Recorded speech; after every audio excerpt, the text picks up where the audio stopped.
तर लोकसभा निवडणुकीसाठी आज कोणी कोणी अर्ज दाखल केले आहेत पाहूयात याचा खास रिपोर्ट।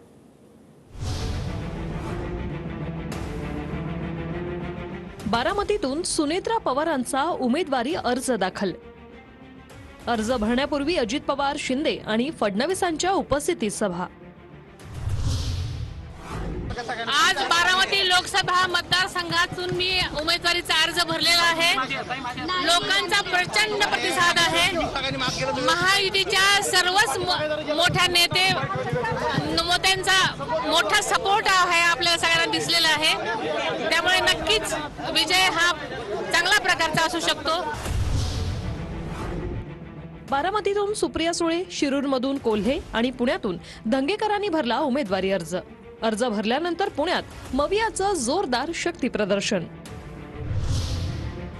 पुन्हा एकदा बारामती लोकसभा मतदारसंघात चौथ्यांदा फॉर्म भरायची ही संधी जी मला मिळाली आहे त्याबद्दल मी तमाम बारामतीकरांचे, लोकसभा मतदारसंघातल्या प्रत्येक व्यक्तीचे ज्यांनी मला इतके वर्ष जे प्रेम दिलं, सहकार्य दिलं, त्यांचे मी मनपूर्वक आभार मानते। रायगडमधून सुनील तटकरेंनी भरला उमेदवारी अर्ज। रायगडमधून सुनील तटकरे महायुतीचे उमेदवार। सोलापुरातून प्रणिती शिंदेंनी भरला उमेदवारी अर्ज। अर्ज भरण्यापूर्वी सोलापुरात जोरदार शक्ती प्रदर्शन। सगळे या ठिकाणी आशीर्वाद रूपात सामील झाले। मी सगळ्यांचे मनापासून आभार मानते। या गरमीमुळे त्रास झाला असेल तर क्षमस्व, पण नक्की ही लढाई आता दिसून येत आहे की ही सगळ्यांची लढाई आहे। निवडणूक जरी माझी असली तरी विजय हा लोकशाहीचा झाला पाहिजे आणि सोलापूरच्या जनतेचा झाला पाहिजे। साताऱ्यातून उदयनराजे भोसलेंनी भरला उमेदवारी अर्ज। साताऱ्यात उदयनराजेंचं शक्ती प्रदर्शन।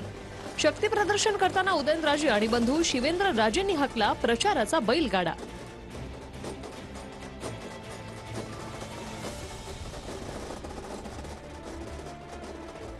लोकांचा उत्स्फूर्त प्रतिसाद आहे। लोकांना सहन करत नाही। जे लोकांचं हित जोपासतात अशा लोकांच्याच पाठीशी उभे राहतात। हे अनेकदा लोकांनी दाखवून दिलंय।